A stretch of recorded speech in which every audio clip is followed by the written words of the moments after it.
Rusia está preparando una serie de nuevos ataques masivos contra Kiev, pero después de la conversación de Sergei Lavrov con el secretario de Estado de Estados Unidos, Marco Rubio, algo se quebró en el Kremlin. Ahí declararon que, en el marco de estos poderosos ataques contra los centros de toma de decisiones, no golpearán la oficina del presidente de Ucrania ni la Rada Suprema. Y la lógica es que supuestamente ni Zelensky ni los diputados de la Rada Suprema controlan a las Fuerzas Armadas de Ucrania ni determinan dónde y cuándo atacar territorio ruso. Resulta que aquellos a quienes Putin llamaba el régimen nazi no participan en los ataques contra Rusia. Y esto, lo subrayo, es una declaración oficial de la Duma Estatal de la Federación Rusa. Además, después de todas las amenazas de atacar Kiev y los llamados a los extranjeros para que huyeran de la capital ucraniana, resultó que los aliados de Ucrania en Estados Unidos y la Unión Europea ignoraron las nuevas amenazas del Kremlin. Después de hablar con Lavrov, el secretario de Estado de Estados Unidos, Marco Rubio declaró que Lavrov intentó intimidarlo y asegurarle que ahora Kiev es realmente muy peligrosa. A lo que Rubio respondió, cito, «Kiev ya lleva varios años siendo un lugar muy peligroso. Nada nuevo». Y el colmo. Han aparecido pruebas de que Rusia lanzó un ataque contra Ucrania la noche del 24 de mayo. Fueron 2 misiles Oreshnik, pero uno falló. Y hoy ya recibimos la confirmación oficial de eso. Me llamo Alexei Pechi. Vamos a discutir este tema juntos. Pero antes de que empecemos, les pido que se suscriban a este canal, den like al video, dejen cualquier comentario debajo de este video y se suscriban a mi canal de Telegram Pechi News. El enlace está en la descripción de este video. Y amigos, si al final del episodio consideran que este video fue interesante y útil, les agradeceré su apoyo al trabajo de este canal de YouTube con cualquier donación a través de los enlaces y datos en la descripción de este video o mediante el código QR que aparece en sus pantallas. Bueno, pues Vladimir Putin, como era de esperarse, empezó a echarse para atrás, disculpen la expresión. El día anterior, el jefe del Ministerio de Relaciones Exteriores de Rusia, Sergei Lavrov, echando espuma por la boca, amenazó ruidosamente con lanzar nuevos ataques masivos contra Kiev e incluso llamó personalmente al secretario de Estado de Estados Unidos, Mark Rubio, para advertirle personalmente que en Kiev será peligroso, así que es mejor que los estadounidenses huyan de la capital ucraniana. Pero después de eso, claramente algo salió mal. Los rusos volvieron a hacer el ridículo. Rusia no atacará la oficina del presidente de Ucrania ni la Rada Suprema como parte de los ataques anunciados contra los centros de toma de decisiones. Esto no es invento, es una cita directa del presidente del Comité de Defensa de la Duma Estatal de la Federación Rusa, Andrei Kozlovsky. Según él, la administración del presidente ucraniano y los diputados, atención, no controlan en absoluto a las Fuerzas Armadas de Ucrania y no deciden dónde y cuándo atacar el territorio ruso. Y por eso, si resulta que Zelensky, como su comandante en jefe supremo, y los diputados no participan en los ataques contra Rusia, no dirigen a las Fuerzas Armadas de Ucrania, entonces, ¿para qué atacarlos a ellos? ¿Qué les parece esa lógica? A continuación citaré a este tonto Kartopolov. Todos entendemos que Vladimir Zelensky no aparece en la oficina. Él está sentado en un búnker y en su oficina solo hay 2 guardias y 5 personas de limpieza. ¿Tiene sentido gastar municiones costosas en, básicamente, un lugar vacío? El objetivo de los ataques rusos serán los puestos de mando subterráneos y protegidos de las Fuerzas Armadas de Ucrania, de otras agencias de seguridad, así como las estructuras de la administración estatal. Hay que entender que no se encuentran en el centro de Kiev, son puntos abiertos y bien fortificados. Y nuestra tarea es identificarlos y destruirlos utilizando el armamento disponible. La orden de atacar directamente a Zelensky solo puede darla Vladimir Putin. Además, este mismo Kartopolov también descartó ataques a los puentes en Kiev porque, cito otra vez, fueron construidos por constructores soviéticos con materiales soviéticos y no pueden resistir el impacto de cientos de municiones, incluidas bombas aéreas de 500 kilogramos. Por eso, según él, gastar misiles en esos puentes simplemente no tiene sentido.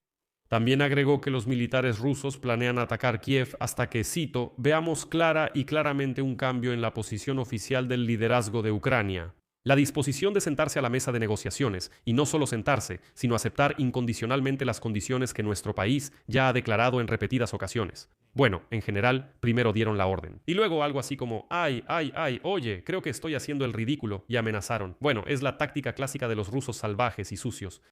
Les recuerdo que el día anterior, el 25 de mayo, el Ministerio de Relaciones Exteriores de la Federación Rusa amenazó con que los militares rusos comenzarían a atacar empresas de defensa, centros de toma de decisiones y puestos de mando en Kiev, en respuesta al supuesto ataque contra un dormitorio en la región de Lugansk anexada, que según declaró ese Ministerio de Relaciones Exteriores, colmó la paciencia de Rusia. Y el Ministerio de Asuntos Exteriores de los rusos sucios instó a los extranjeros, incluidos los diplomáticos, a abandonar Kiev lo antes posible y a los habitantes de la ciudad a no acercarse a las instalaciones militares y administrativas del régimen de Zelensky. Pero según Kartopolov, resulta que Zelensky no dirige nada. Y después de eso, el ministro de Asuntos Exteriores de Rusia, el caballo parlante Sergei Lavrov, llamó al secretario de Estado de Estados Unidos, Marco Rubio, e intentó asustar a los estadounidenses. Lavrov declaró que Vladimir Putin ordenó al ejército de la región bombardear Kiev regularmente en respuesta a los ataques terroristas de Ucrania. Los objetivos serán instalaciones utilizadas por las Fuerzas Armadas de Ucrania y centros de toma de decisiones. Pero incluso aquí algo salió mal. En el Kremlin, al parecer, esperaban que todos se asustaran y empezaran a entrar en pánico. ¡Oh, Dios mío! Ahora va a volar Oreshnik, otro más, armas nucleares, y todos los diplomáticos empacan sus cosas, huyen de Kiev, hay filas en la carretera, todos intentan escapar de la capital ucraniana, pero no funcionó. Los aliados de Ucrania ignoraron las nuevas amenazas del Kremlin. La guerra en Ucrania simplemente debe terminar, declaró el secretario de Estado de Estados Unidos, Marco Rubio, después de la llamada de Sergei Lavrov, en la que recomendó evacuar al personal diplomático y a otros ciudadanos estadounidenses de Kiev. Y a continuación les daré una cita maravillosa de Marco Rubio. Bueno, enviaron una advertencia a todas las embajadas. Creo que simplemente me llamó para decirme personalmente que sí. Le dijeron a todas las embajadas que Kiev sería un lugar muy peligroso. Pero mira, Kiev ha sido un lugar peligroso durante muchos años. No es nada nuevo. De manera similar, se expresó la embajadora de la Unión Europea en Ucrania, Katarina Maternova. A continuación, su cita. Rusia vuelve a amenazar a los diplomáticos y extranjeros, instándonos a abandonar Kiev. Pero no nos iremos a ningún lado. Amenazas como estas no son una señal de fuerza, sino de desesperación. Cuanto más agresivo y amenazante se comporta Kiev, más claro queda que el régimen de Vladimir Putin entiende que no podrá quebrar la resistencia de Ucrania ni el apoyo de sus socios. Kiev resistirá, Ucrania resistirá, y nosotros también. Las amenazas de Lavrov y del Ministerio de Asuntos Exteriores ruso son una obra maestra de la hipocresía. El régimen que durante años bombardeó edificios residenciales, museos, maternidades, escuelas y centrales eléctricas, ahora de repente habla el lenguaje del derecho internacional humanitario y de las convenciones de Ginebra. El mismo régimen de Vladimir Putin, que cada noche lanza ataques con misiles y drones contra civiles, ahora, fíjense, advierte a otros que se mantengan alejados. Entendemos perfectamente lo que eso significa. Rusia quiere miedo, pánico y el aislamiento de Ucrania. Pero eso no va a funcionar.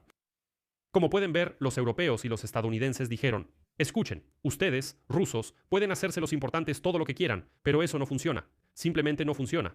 ¿A quién están tratando de asustar? Mostraron su Oreshnik, que simplemente es un cascarón vacío de $50 millones.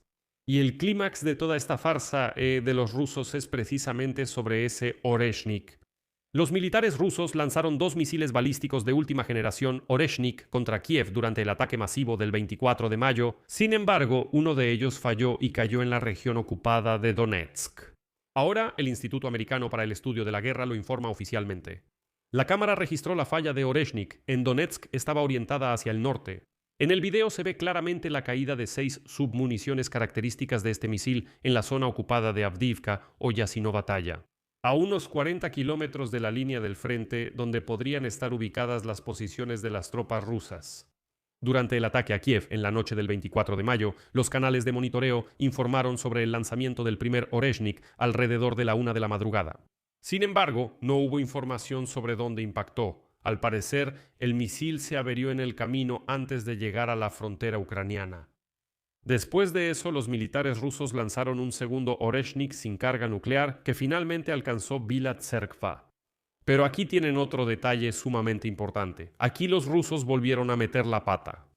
El Ministerio de Defensa de Rusia, después del ataque a Kiev, declaró que se usaron misiles Oreshnik en plural. Sin embargo, no reveló el número exacto de misiles lanzados. Es decir, aparentemente no coordinaron su posición de inmediato, y ellos sabían que no estaban lanzando 2 misiles. Dijeron algo así como, atacamos con 2 misiles, destruimos medio país, todo quedó en cenizas nucleares. Así es la correspondencia exacta. Y luego, al parecer, alguien vino y les dijo, oigan, pero una de las nuestras ni siquiera llegó al objetivo. Ellos dijeron, chin, pues ya que se le va a hacer. Aquí solo recuerdo que un misil Oreshnik cuesta $50 millones. 50 millones de dólares. Simplemente se perdió, se cayó en algún lugar de la región de Donetsk.